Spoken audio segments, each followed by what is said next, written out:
Albuquerque, NMAP. Employing an array of giant telescopes positioned in the New Mexico desert, astronomers have started a massive surveying project aimed at producing the most detailed view ever made of such a large portion of space using radio waves emitted from throughout the Milky Way and beyond.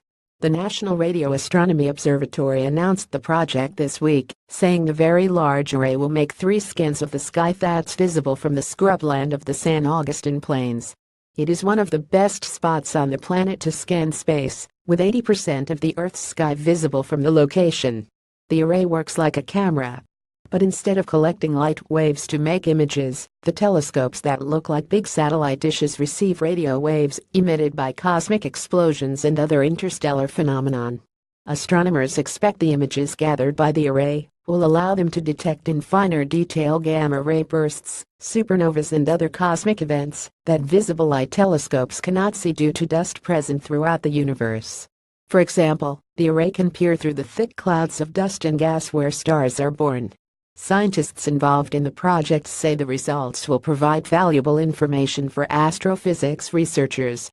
In addition to what we think the survey will discover, we undoubtedly will be surprised by discoveries we aren't anticipating now, Project Director Claire Chandler said in a statement. That is the lesson of scientific history, and perhaps the most exciting part of a project like this.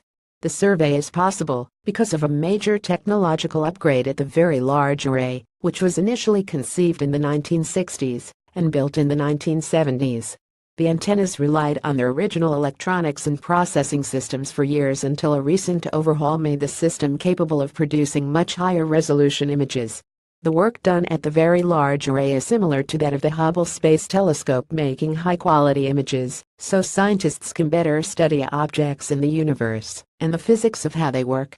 Research efforts elsewhere search the galaxy for signals or evidence of extraterrestrials, but the New Mexico operation would almost certainly get involved if signals are received, said Very Large Array spokesman Dave Finley.